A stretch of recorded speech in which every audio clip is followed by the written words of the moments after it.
In 2014, along with our best friends Colin and Judy, me and the missus headed across to Ireland to complete the southern part of the Wild Atlantic Way. And with 8 days of glorious sunshine, we got as far as Galway, when we had to cut the ride short, head back to Dublin, and then of course back to Cambridge. With only a handful of Ireland's counties completed, we were itching to finish the coast and do the entire coastline. It was the first week of September, and even though we were on the Emerald Isle, it was like being in the Mediterranean. We didn't see a spot of rain for 8 days. So it made sense to go back at the same time of year, this time to finish off the northwest part of the coast, and finishing once again in Galway. The idea of doing the coastline of Ireland in the first place stemmed from one childhood wish, and that was to visit the Giant's Causeway. So on top of the Wild Atlantic Way, the Giant's Causeway was en route.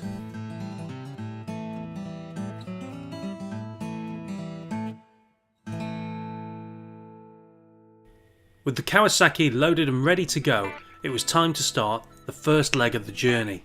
200 miles from St Ives to Colwyn Bay in North Wales, and an overnight stop with my mum and dad, who were only 40 minutes away from the port of Holyhead.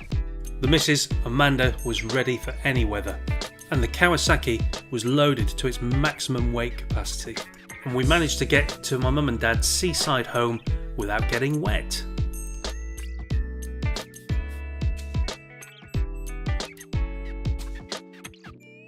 "40 minutes from mum and dad's to the port of Holyhead, and we managed to get the faster of the two ferries, which meant only an hour and a half crossing to Dublin.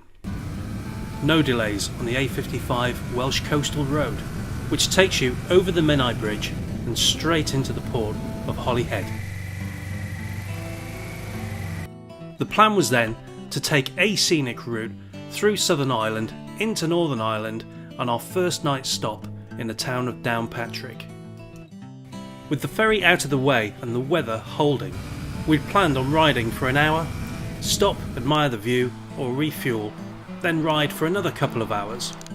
I kind of figured that a maximum of about 3 hours a day actual riding would be enough to get the entire coastline done. This would put us under no pressure and give us loads of flexibility and opportunity to admire the beautiful Emerald Isle. And true to form, we arrived in Downpatrick just before the heavens opened. I have to say, our first impressions of our first night's stop wasn't great.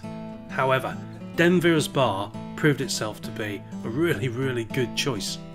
The staff were lovely, the food was excellent, and so was the beer. There wasn't much life in Downpatrick, and it seems that Denver's Bar was the only bar that was open, despite perhaps what you might think.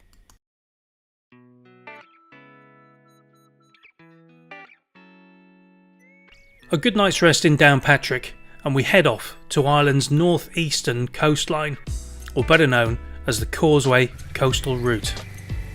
And as we leave Downpatrick, the heavens open.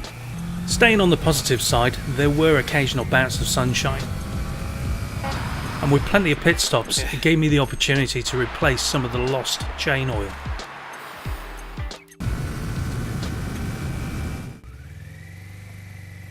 And here we were, the approach road to the Giant's Causeway.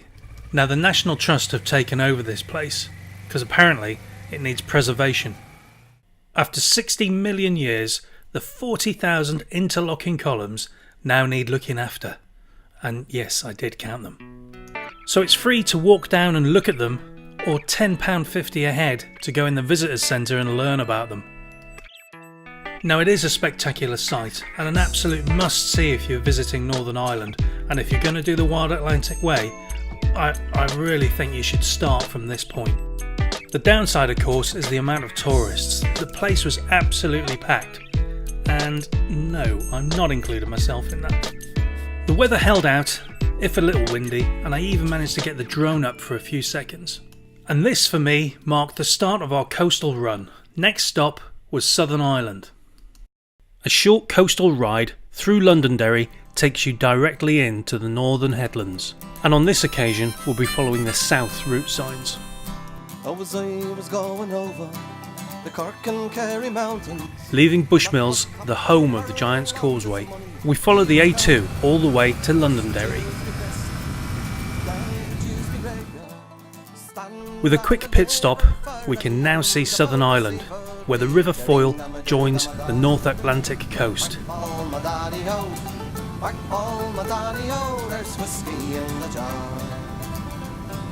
I took a lot of some money and it made a pretty penny. Put it in me pocket and I brought it home. As you'd expect, there's some fantastic scenery, but I can't admit to always knowing exactly where we were. I had totally put my faith in my TomTom device, which sometimes wanted to take us on the fastest route rather than the most scenic, so we were always looking out for the Wild Atlantic Way signs. After a decent day's riding, and with the rain holding off, we eventually arrive in Culdaff. Culdaff is a lovely little village with 3 bars if you include McGrory's Hotel, which is where we stayed for the night. Excellent food and definitely recommended. Day 4, we had some real windy roads to navigate. With so many options to choose from, you can make this route as long or as short as you like. After a quiet night in Culdaff, we said goodbye to its lovely hospitality and headed off for the coast. I'm so glad we refuelled before Culdaff, because the only petrol station in town was shut.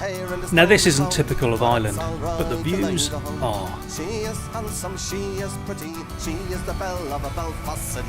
She goes a court and 1, 2, 3. As the rain came down, these stops became all too frequent. But it didn't prevent the occasional stop to admire the view. Knock on the door and the ring on the bell. Oh my true love, are you well? Out she comes, as white as snow, rings on her fingers and bells on her toes. Old Johnny Morrissey says she'll die, she doesn't get the fella with the roving eye. Tell me ma when I go home, the boys won't leave the girls alone. Pull me hair and stow me comb, but that's alright till I go home. She is handsome, she is pretty, she is the belle of a Belfast city. She goes a court in 1, 2, 3, please won't you tell me who is she?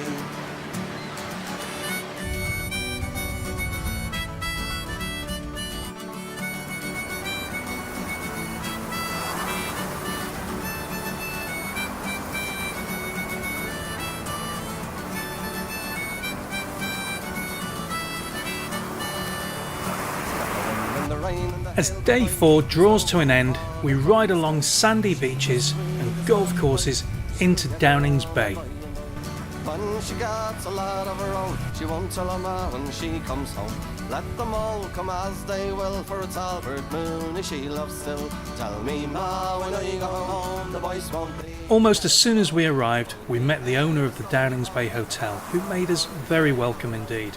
With the weather picking up, we settled in for the night. Charging all the gadgets for the following morning, we then made our way to the bar, and I'm pretty certain I spotted another customer en route. Or maybe not.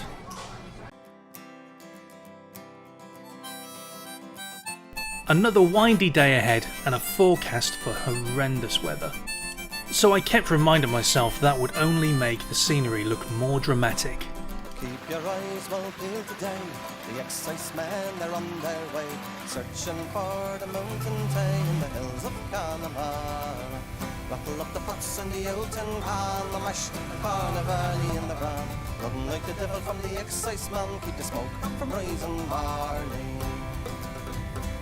A gallon for the butcher, a quart for John, a pint for dear old Father Tom, to help the poor old dear along. Hornhead was the highest beauty spot on the trip so far. Its Napoleonic lookout towers stand 600 feet above the ocean. It forms part of Sheephaven Bay, looking out over the Atlantic. The Neolithic stone circles and the abundance of wildlife make this place a special conservation area and definitely worth exploring, but not today. So it's back the way we came, onto the N56. This'll take us straight into Killybegs, but with a few diversions en route. Getting lost was part of the fun, and we always managed to get back onto route quite quickly. So this took us to places we weren't expecting or planning to go, like this view in Bryn Lac.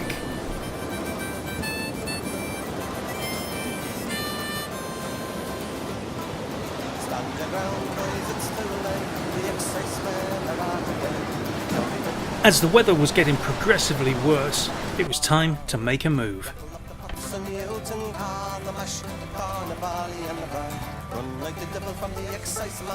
Although our Gore-Tex was holding up to the severe weather, this kind of riding is just no fun, so the view stops came to an end. A cold and wet ride through the countryside and back onto the coast brings us into Killybegs. The second largest fishing port in Donegal, I totally expected this place to be brimming with life in the evening. We managed to find a lovely little bar, all to ourselves. Even the bar staff stepped out for lunch, leaving me and Amanda all on our own.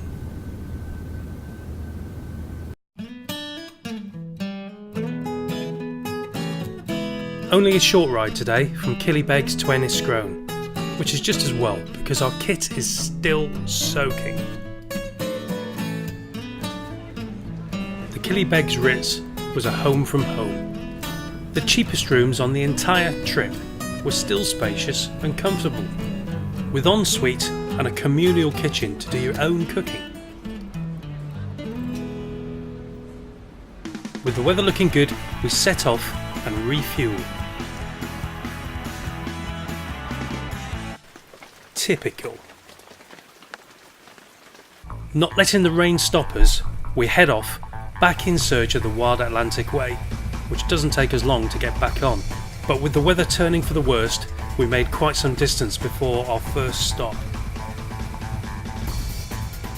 We were forever on the lookout for the blue signs because it was so easy to get yourself onto a main road and off the actual Wild Atlantic Way.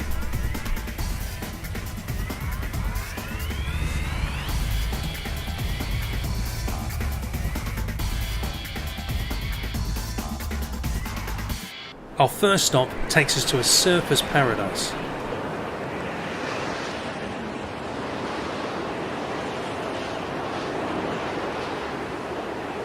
No surfing today though, in fact not even any tourists. Well, with the exception of us of course.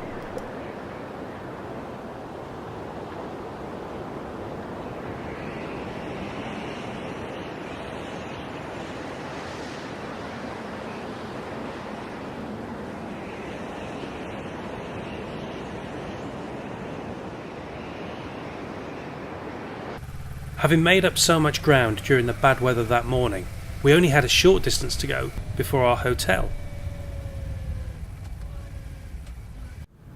And this is definitely the biggest room we've had so far, that being the most expensive hotel we've had so far.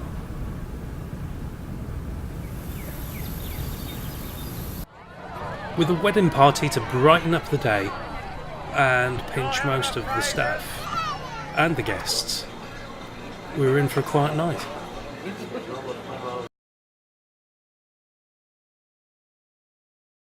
At this stage of the trip, we hadn't planned on staying inland until the very, very last night. However, as the rooms were available, we decided to make a base in the town of Cong for the rest of the trip, giving us that chance to dry our equipment.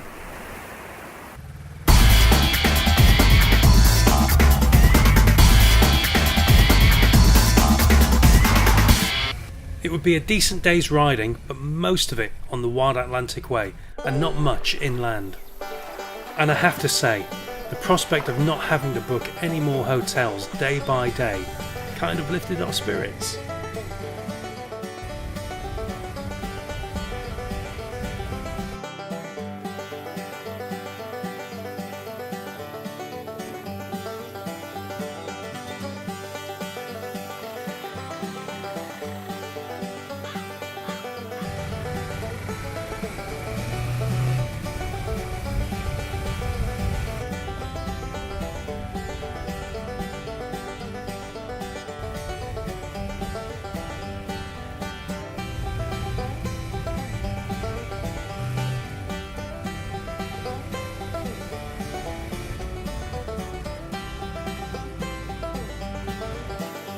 The bad weather had certainly taken its toll on us, so little stops like this, in beautiful weather, were an absolute joy.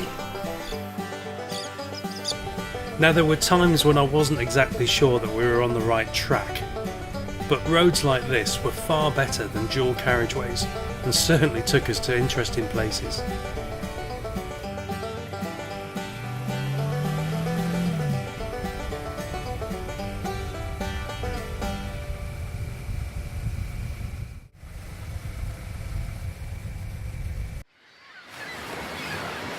It's views like this that make the whole thing absolutely worthwhile.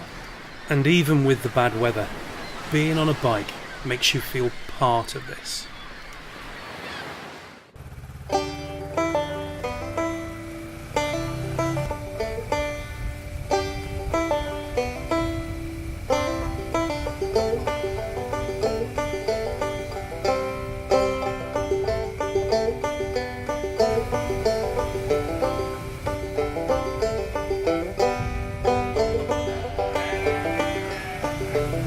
Lost again, but only for a short while.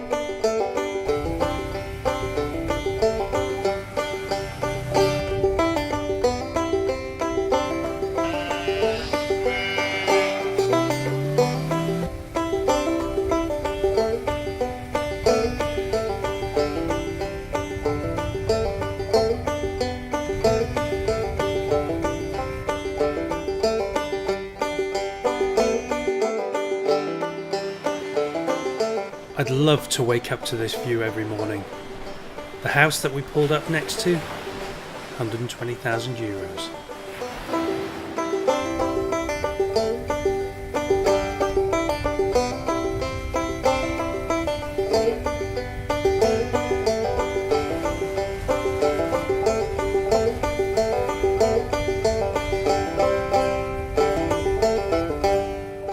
Quick coffee break just north of the Ballycroy National Park, and it's back on the N59 along the coastal road.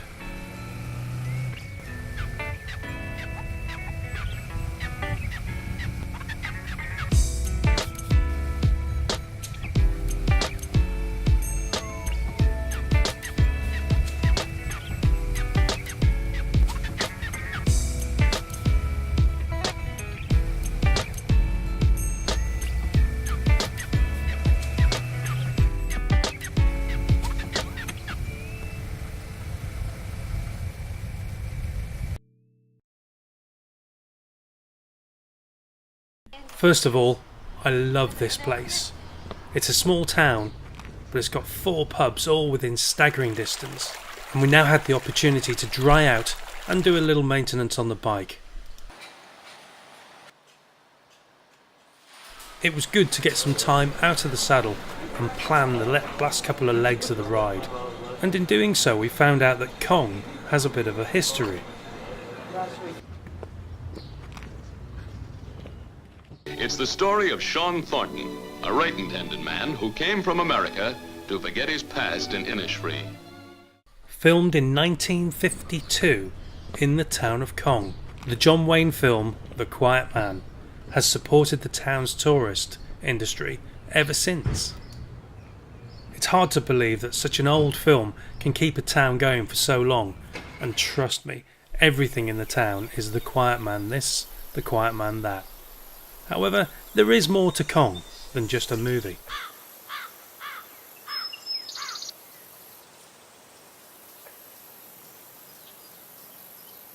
It's easy to see why they chose this place. Because of its natural beauty, the location is absolutely idyllic.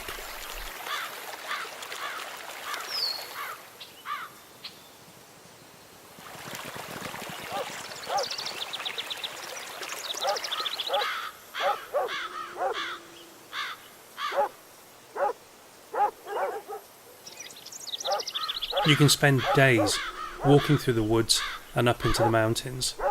But not to be a boring old sod, for me it was time to get back to the pub and have a pint.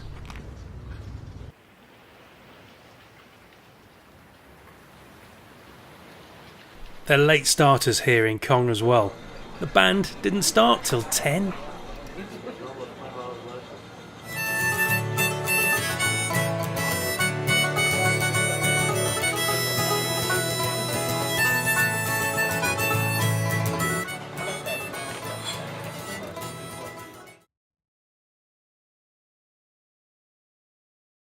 With only 2 more days to go, it was a bit of a ride out to get back onto the coastline, but Clifton was the destination. A bit of a loop and then back to Cong.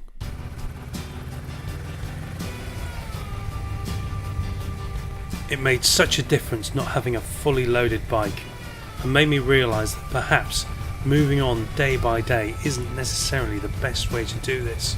It's a great part of the adventure, staying in a different place every night, but I have to say, in weather like this, it's really nice to be in dry clothes. And with most of our kit in the hotel, we had a lighter bike, so we were able to lean into the corners, enjoy the ride much more. If I do this again, I'm certainly going to pick a base where I can loop out from, maybe 2 or 3 different bases, rather than leapfrogging from one place to another every single day.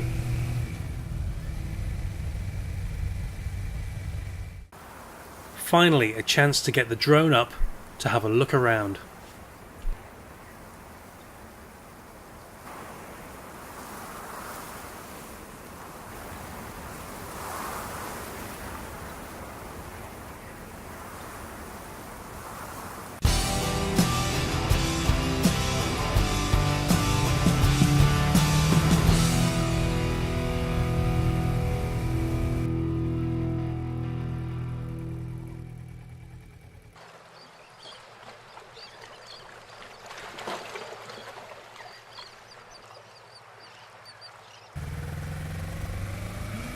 So day 9 of our trip was turning out to be a really nice, enjoyable, chilled out ride.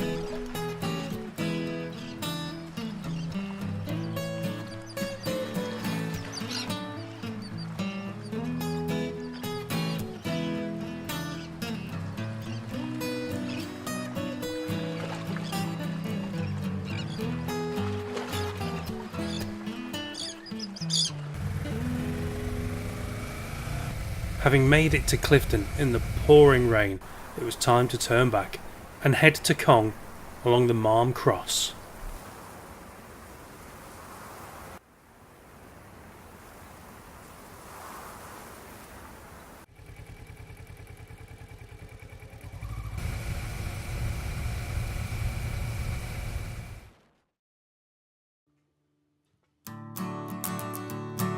The big day has arrived.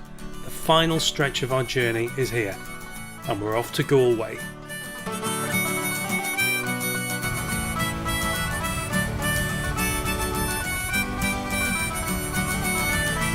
First bikers we've seen in 10 days. Brilliant. Tell me ma when I go home that the boys won't leave the girls alone. Pull me hair and stole me comb, but that's alright till I go. A little bit of a delay with some castle rustling. She is the belle of a Belfast city. She goes to court and 1, 2, 3. And a quick decision to get well out of the way whilst they sort themselves out. He says he loves her, all the boys are fighting for her. Knock on the door and the ring on the bell. Oh my. With the weather on the turn again, we veer off 5 miles short of Galway to head back to Cong. Johnny Morrissey says she'll die. She doesn't get the fella with the roving eye. Tell me ma when I go home, the boys won't leave the girls alone. Pull me hair and stole me comb, but that's alright till I go home. She is handsome, she is pretty. And on our last evening, we sat in quiet awe, contemplating the fact we'd ridden the entire coast of Ireland.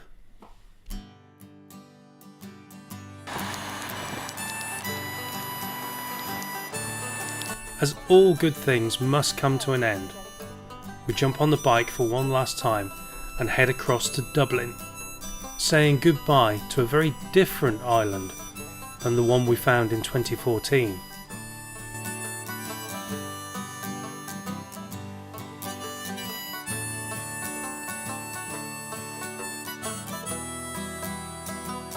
Well, I met my love. It was so surreal to ride off that ferry at Holyhead, in the knowledge that we'd left Ireland, possibly for the last time. I kiss my girl. It's a very boring 4-hour motorway journey from North Wales back to St Ives in Cambridge. It's a dirty old town. Once again, my Kawasaki Versys has done me proud. It's given me 1,500 miles of trouble-free motoring, with a full load, a pillion, and in the worst weather conditions I've ever ridden. Time for a wash, baby. And maybe a little service too.